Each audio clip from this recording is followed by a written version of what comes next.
Hey everyone, welcome to our channel. This is Thinking Out Loud. It's a safe space for beginning counselors. My name is Angie. And I'm Sodi. And we wanted to create this channel just as a safe space, like I said, for all of us who, we do have different experiences and encounters as counselors. And it's great to be able to go somewhere where you can hear other people's stories and experiences and share your own. We can even bounce off ideas off of each other of how to handle different scenarios that come up. So we just wanted to see where this goes. Yeah, so we decided why not give it a shot and start YouTube, popular media sources these kind of days. We did a little bit of research because we always talk like, is this normal? Has this happened to you? Like, oh my goodness. And we realized that there really wasn't much unless that we found. And so here we are trying to create this kind of source for everyone to come together and so we can share and normalize that, or, we're normal. I definitely messed up, but ignore me. Show must keep going. Before we get any further, definitely want to say that this is not any type of therapeutic services. If you do need professional help, we definitely encourage you to seek any help in your community. I guess we'll start out with introductions, talk a little bit about myself first. So I graduated from Nova Southeastern University. It was a 3-year program in clinical mental health counseling. Graduated in June of last year. And so now I'm a registered mental health counseling intern in Florida. Just started getting my hours at my new job, so that's great. It's fun. It's wonderful.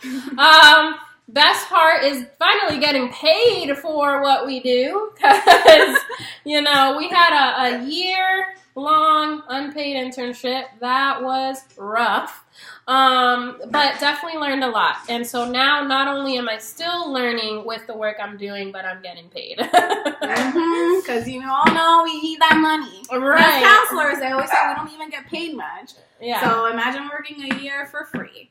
So just like Angie, I also went to Nova and did my internship, and I'm also a registered mental health counseling intern in Florida. Getting these hours, man, those 1,500 hours ain't easy. So I'm in the field working full time in the process of changing jobs to just get a little bit more hours because it's a struggle out there. It really is. And you don't really think about it until you're actually in this thing. Now we, not only worried about the work we're doing with our clients, but we're worried about, we've got to get these hours within these next 2 years. We've got to take that exam for licensure. It just never ends. Never ends. It's a never-ending process, but you know what? It has been very rewarding so far to see how much we've grown as professionals.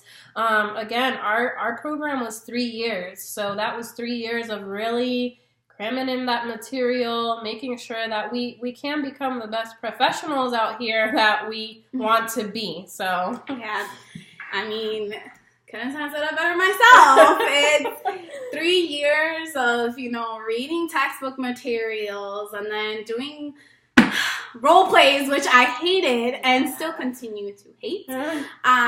Doing awkward role plays in front of the classrooms or recording yourself.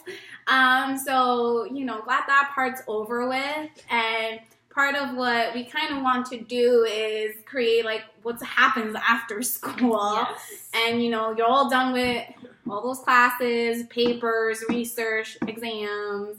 You're done with internship. And now you begin. And then, as starting professionals, we're really new in the field. I became registered in September. So it's only been a few months. And, even though we're not students anymore, it's still, for me personally, it's okay, what am I doing? Am I doing this right? Kind of that self-doubt that can still happen now that you're out there. Just like any other job, especially in the helping field, or when you get a new job or your first job ever, you know, you go through the training and then they're like, well, here you go. And sometimes in mental health, I mean, sometimes you don't even get trained because, I mean, it's counseling. Mm-hmm. So it's the same at every job. It's just different maybe paperwork that you get trained on. But you're kind of just out there on your own, and here you go. This is your world. Go ahead and just start. And, you know, sometimes we don't know what we're doing, or feel like we don't know what we're doing, and have situations that come up because, you know, every client is different. Yes, that is so true. And, you know, although we do have our state supervisors for licensure, and they are there as, you know, our backup, you know, run ideas by them, you know, make sure that we are on the right track with everything. At the end of the day, though, we are on our own out here. It's not like we're in school where, you know, we had constant professors that we could, you know, discuss things in. An internship, we were still considered, you know, students and in the learning process. At this point, though, we are, you know, we're expected to a certain degree to know what we need to do in the sense of, you know, you have to write your notes in a certain amount of time. You have to write it in this style, you know, make sure that that's in there. Confidentiality issues, you have to make sure you're brushed up on those, working with clients, you know, meeting deadlines, you know, there's all sorts of different issues that come up when you're working full-time that you are expected to be able to handle for the most part on your own. You know, we are no longer a student. So that can add a lot of pressure to questioning yourself because you don't have that person holding your hand anymore. You are that person. And so you've got to just trust yourself and trust what you have learned and gained so far. Make decisions according to what you have learned. And then after that, you know, you can rely on colleagues and your state supervisor and whatnot to see if you made the best call. But again, that sounds easier said than done. More often than not, we are self-doubting ourselves. We are questioning ourselves as to, did I handle that right? Did I handle my client right? Did I offer them what they needed in that moment? I question myself on that almost every day. Like, am I giving my client what they need the most today? Especially when a new situation comes up. Yeah. And you've never been put in that situation during a practicum or internship, whatever it may be. And, you know, then certain situations come up and you're like, okay, this has happened. I kind of know how to go about it. And then one day someone might come into you and throw a curveball and it's like, oh, wow, what do I do? And, you know, we use our clinical judgment and, you know, make sure we're, you know, whatever, de-escalating the situation, whatever it may be. But then afterwards, you're like, is this how you do it? I think you feel good in the moment. You're like, okay, that's over with. I did it. They're okay. We're all fine here. Like, I'm proud of myself. But then you go back and then you might be like, you know, maybe I could have done this instead. Yeah. And, you know, you, like she said, you go talk to your colleague, supervisor, and, you know, sometimes they also tell you, like, no, like, that's right, or I would have done the same thing. Right. But sometimes it's still like, oh, is this what people do, though? Like, there's never, like, a win or win, you know? I think especially beginning, it's kind of, you want to make sure you're doing the right thing, because But then at the same time, that is also where our channel comes into play, because even though you have run it by your supervisor and colleagues and whatnot, and you've kind of moved on from that incident, and you're like, okay, you know, I did the best I could, you still continue into this cycle of what else is going to hit me, and how am I going to handle it? And, oh, I remember this one time that I accidentally hit a client with a cabinet, and I thought that was going to be the end of it for me. That's actually something that really happened during my internship. But you know what? It turned out that how I handled that was the right way. You know, we ended up, you know, I reported it to my supervisor. We ended up having to write an incident report, et cetera, et cetera. So things like that, they're accidents that, you know, you don't expect these things to happen. So what do? So that's what our channel is for. You know, don't be embarrassed. we don't want anyone to feel prohibited on, oh my God, like, this is so embarrassing. I can't believe this happened to me and that I ended up, because even some of the things we say in session can be embarrassing. Like, have you ever said something in a session and then you're like, wait, why the heck did I say that? Or something like that. So we want you to be as open with us as you can, as we will be on this channel too, so that we could talk about this stuff. Yeah, we are professionals. And like she said, sometimes in session, though, it's kind of like, why did I just say that? Or like, it happens. And we want you guys to feel comfortable enough to share and know that, at the moment it may not seem funny because it's happening to you and you're like, wow, and you have some negative thoughts pop up into your head, whatever it is. But, it's just, it happens to us, and we're here to be like, wow, or we can bounce off ideas off each other. Maybe you guys been in a situation that hasn't happened to maybe either one of us, and kind of hear what you've done in that situation, and like, that's a good idea, and kind of just bounce off and create this place where we can hear situations that may occur, because every day is going to be different. Every client is different. Whether they're kids, adults, the elderly, it's all different. Everyone comes from different paths of life, and you don't know what to expect sometimes. So it's just, being professional in that moment and doing what you think is best. Right, yeah, and a lot of the times part of those questions is, am I being ethical here? Takes you back to those ethical dimension classes we've taken, like, is what I'm being presented with right now even ethical? And then what do I do with that from there? Like, so many different scenarios you wouldn't even believe. So that's what we're here for, and it's an environment where we could just be ourselves.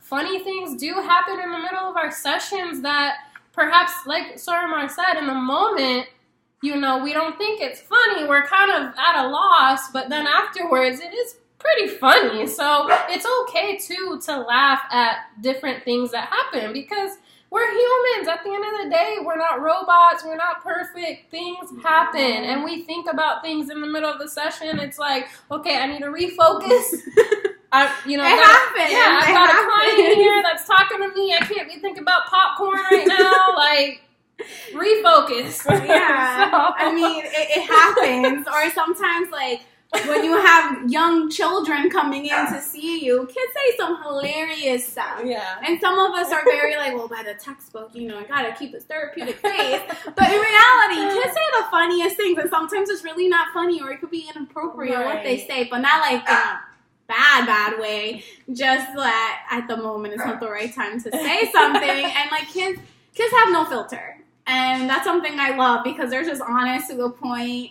And sometimes they're not being funny, but sometimes you just want to laugh because what they said, it's like not even funny in that kind of sense, but funny. It's like, wow, like, yeah, for real, I agree with you, you know? Or like, what, like, feeling like, I feel like poop and can't identify any other feeling than that. But it happens, and, it's normal, and it's okay to laugh with them sometimes, and, show that you're there, and that we're also humans too. Right. We're not this robot, like Angie said before. Right, yeah, and that happens to us a lot too, where, we feel that pressure of, well, no, it cannot go that way. No, I cannot say that. Like, especially with teenagers, to a certain degree, you want them to be able to relate, to the energy that you're giving them, the conversations you're presenting. There is no black and white rule book that says you cannot talk about this with your client. You cannot, Obviously, remaining within the ethical stuff.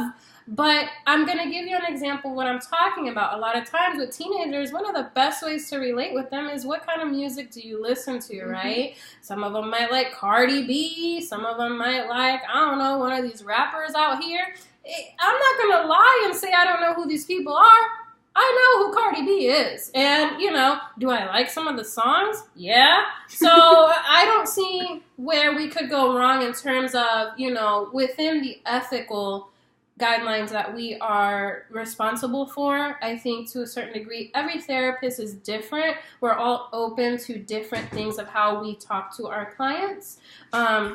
Me personally, I have found that musical relation with clients has opened a lot of doors with them talking about, well, I can actually relate to this artist's music because they went through XYZ. And that opens a door to talk about more things that they have experienced. So, yeah. And I think being like a young therapist has been some sort of advantage too, because they, not that we're that close in age, but they kind of see you as someone who might get them, because like she said, I have clients that are teens and it's like, oh, do you know this rapper, da da da da, and sometimes I may not know, because sometimes these music kids listen to, I'm like, what in the world is that? But some I do, and then the ones that I don't, either I go back to my office and I look them up to have an idea to see maybe, hey, I can probably incorporate this into some type of relaxation skill.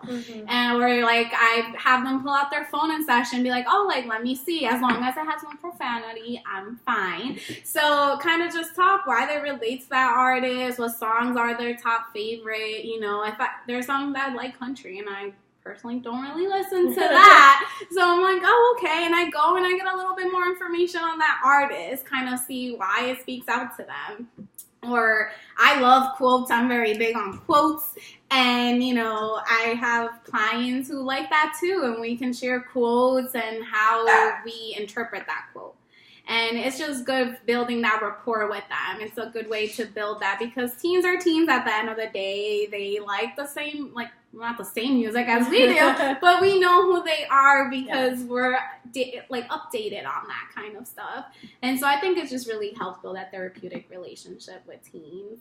Right. And also being comfortable with what your own style is. Everyone has a different therapeutic style. So own it, really own it, and really recognize that, hey, my style of therapy actually helps to connect in these certain ways with my clients, you know? Obviously, not every single way that we do things is going to be perfect and work for everyone.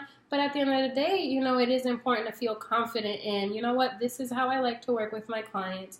I have seen that it helps to build rapport with them. It helps to get to that place where we want them to get into, as far as sharing and being comfortable in that sharing process with us. So that's something I've learned now, being in the field full time, is that, you know what, we don't all do things the same way. I've had clients transferred to me before, and you know, you really do see the difference. It doesn't mean that one person does it better than the other. It's just a different way of approaching that individual. So being comfortable with that as well is something that you learn along the way. Yeah, because I know when I started my internship, I was planning really ahead of time, like this is what we're going to do, and being very textbook material, whatever you want to call it.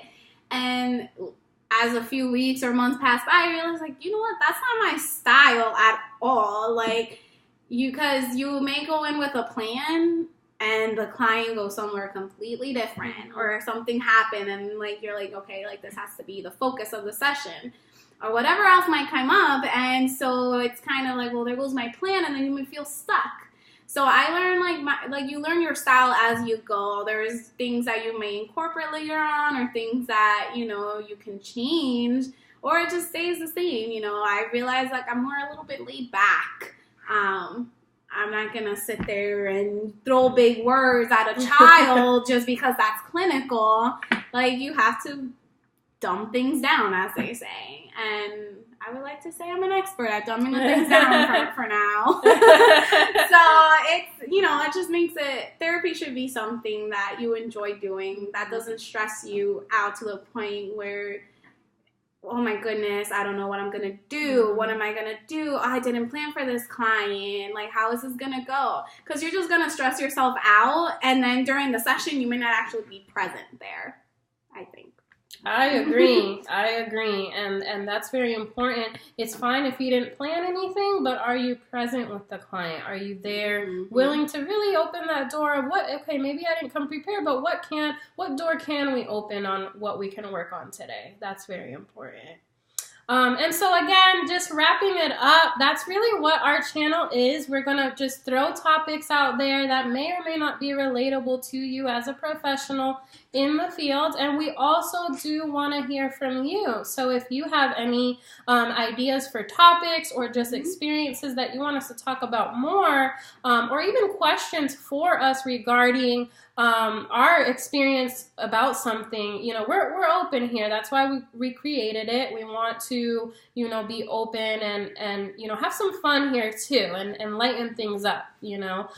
So please let us know in the comments below if you have any questions or topics, anything at all that you want to provide to us so that we can keep the channel rolling on through.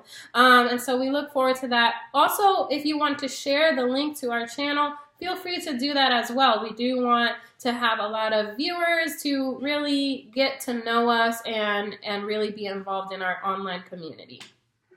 Couldn't have said it better myself. So we're just here to be ourselves, you know, to be honest. We did a few takes before this video. We really did. And looking back at it, I feel we were trying to be, our therapist self was out there and very acknowledging with what we would each say. Yeah. And we're like, you know, like that's not normal. Like, well, not normal. That's not, it's not natural. Yeah. It's not natural. Like, we are humans. We're like, let's just be ourselves, you know, like, let's step aside from outside of work where, you know, we work in a professional environment, and now let's just unwind and let's be honest with each other and talk through it and not criticize one another. We're not here to judge anyone or criticize. We're just here to share our stories and let you know that it could happen to you. Yeah, if it hasn't happened already. Exactly. I mean, and even something you went through, we probably haven't been through it yet, but it will happen at some point. Yeah. You don't know. You just never know. And you're just never really going to be fully prepared, maybe. Exactly. You know, like, you can think back and like, oh, wait, this has happened to someone I know or I read about this, but when you're in that moment, in that situation, it's just completely different. It sure is. So it's just like, even if it's the same situation that happens today and like 6 months down the road it happens again with someone else, it's not going to be the same. So you're in that position all over again. Yep. Square one. Yeah. Well, this is all we have for you guys. Thanks for taking the time to watch our video. We appreciate that, and we appreciate any sharing of our channel that you can do. All right? So we'll see you in our next video. Bye. Bye.